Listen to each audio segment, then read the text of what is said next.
Rising Bharat में आप सभी का स्वागत है। हमारे साथ खुद नितिन गडकरी साहब मौजूद हैं। बहुत बहुत शुक्रिया हमारे लिए आपने वक्त निकाला। और अभी हम बहुत ही क्विक कुछ क्वेश्चंस कर रहे हैं। एक सवाल मेरा होगा, थोड़ा सा सीरियस होगा क्योंकि आप, मुझे पता कि आप भी ऑटोमोटिव इंथुजियास्ट हैं। कुछ एक सवाल हमारी जनता की तरफ से आए थे और एक इस राइजिंग भारत के बारे में पूछना। पहला सवाल, तो जिस गाड़ी में आप उतरे हैं उसके बारे में ज़रा बताएँ। वो गाड़ी टोयोटो की इनोवा गाड़ी है, उसमें फ्लेक्स इंजन है। वो 100% पेट्रोल और 100% बायो इथेनॉल पे चलती है और 60% बिजली तैयार करती है। उसका एवरेज अगर पेट्रोल से तुलना करें तो पेट्रोल का रेट 25 रुपये लीटर आएगा। वो हम फॉसिल फ्यूल इंपोर्ट करते हैं, import substitute, cost effective, pollution free और इंडिजिनियस। तो अभी फ्लेक्स फ्यूल में मोटरसाइकिल भी आई है, टीवीएस, बजाज और हीरो की, और इसके बाद ऑटो रिक्शा भी आ रही है। हमारे इथेनॉल की बसेस भी थी। और इथेनॉल ये ग्रीन फ्यूल है जो किसानों ने तैयार किया है, जो ब्रोकन राइस से, कॉर्न से, शुगर कैन जूस से, मोलाइसिस से। अब तो इथेनॉल बॉम्बू से भी बन रहा है। तो ये नया रोजगार ग्रामीण क्षेत्र में खड़ा करेगा, वहाँ वेल्थ क्रिएट होगी और देश का इंपोर्ट बचेगा और देश को प्रदूषण से मुक्ति मिलेगी। इसलिए मैं अल्टरनेटिव फ्यूल और बायो फ्यूल का बहुत प्रचार करते रहता हूँ। बिल्कुल। और आप जो है पूरे कार इंडस्ट्री, पूरे ऑटोमोटिव इंडस्ट्री को ड्राइव करते हैं, लेकिन खुद आप कौन सी गाड़ी चलाना सबसे ज़्यादा पसंद करते हैं? मैं हाइड्रोजन की गाड़ी में भी चलता हूँ यहाँ, जो उसका नाम है मिराई। वो मिराई मीन्स फ्यूचर। तो हाइड्रोजन की गाड़ी पे भी घूमता हूँ, फिर इथेनॉल की गाड़ी पे और इलेक्ट्रिक की गाड़ी घूमता हूँ। अब मैं पेट्रोल डीजल के गाड़ी में नहीं बैठता क्योंकि वैसे मैं बुलेट प्रूफ, क्योंकि मैं Z+ में हूँ, तो मेरे साथ वो बुलेट प्रूफ गाड़ी है, वो अभी तक इसमें नहीं बनी है। पर मैं प्रायोरिटी वाइज अल्टरनेटिव फ्यूल और बायो फ्यूल को यूज़ करता हूँ। और एक इम्पॉर्टेंट चीज़ है कि 16 करोड़ का फॉसिल फ्यूल इंपोर्ट करना, ये देश की इकोनॉमी को जैसे बड़ा चैलेंज है, उससे भी बड़ा चैलेंज है कि air pollution and water pollution हमारी सबसे बिग कंसर्न है। और प्रधानमंत्री जी ने तय किया कि 2070 तक हम कार्बन न्यूट्रल देश बनेंगे। इसलिए किसी भी स्थिति में हमको अल्टरनेटिव फ्यूल और बायो फ्यूल की तरफ जाना चाहिए। अब इलेक्ट्रिक की वेटिंग लिस्ट शुरू हो गई है।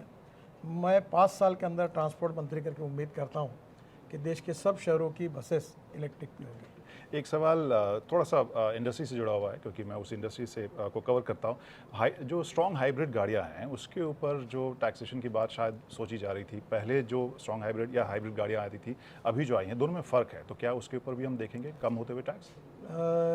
मैं आपको निश्चित रूप से ये बात बताना चाहूँगा कि इलेक्ट्रिक पर 5% GST है और ये जो हाइब्रिड है इसके ऊपर 48% है जी।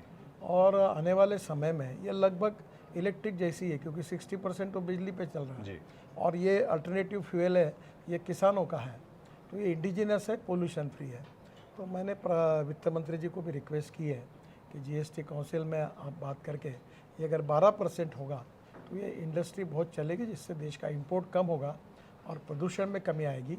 और हमारी ऑटोमोबाइल इंडस्ट्री वैसे भी, मैं जब मंत्री बना तो 7वें नंबर पे थी, 7.5 लाख करोड़ का उसका टोटल साइज़ था। अब 12.5 लाख करोड़ की बनी है, 4.5 करोड़ लोगों को जॉब्स दिया है और राज्य सरकार और भारत सरकार को सबसे ज़्यादा GST देने वाली है और सबसे ज़्यादा एक्सपोर्ट हमारा होता है और वर्ल्ड के लगभग ऑल रेप्यूटेड ब्रांड हमारे देश में है।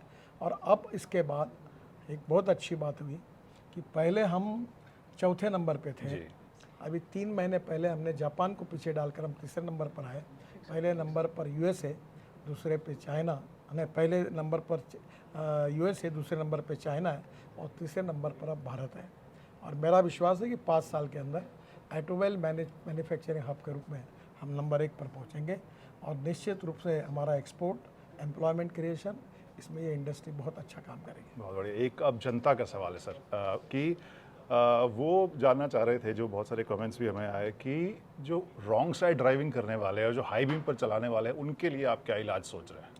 देखिए, ये तो दुर्भाग्य है और मैं स्वीकार करता हूँ कि हमारे देश में 1.5 लाख मौतें होती थी, अब 1,68,000 मौतें हो रही है। और विशेष रूप से इसका कारण जो है, और मरने वालों में भी 18 से 34 एज ग्रुप में 65% है और ये बहुत दुर्भाग्यपूर्ण है। इसमें जो है कि ह्यूमन बिहेवियर, यही सबसे बड़ी समस्या है। जब तक लोग रूल्स ऑफ द रोड का पालन नहीं करेंगे, सिग्नल दिखेंगे तो रोकेंगे नहीं, गाड़ी चलाते समय मोबाइल पर बात नहीं करेंगे और लेन डिसिप्लिन का पालन करेंगे, ये जब तक ठीक से नहीं हो पाएगा उस समय तक एक्सीडेंट कम नहीं होंगे। और इसमें हम मीडिया का भी सहयोग ले रहे हैं, एजुकेशन इंस्टीट्यूशन में भी जा रहे हैं, प्रोग्राम भी कर रहे हैं और लोगों का माइंड सेटअप उसको बदलने की कोशिश कर रहे हैं, जिसमें आप लोगों का भी बड़ा सहयोग चाहिए। बहुत बहुत शुक्रिया सर, आपने हमारे लिए वक्त निकाला। Thank you.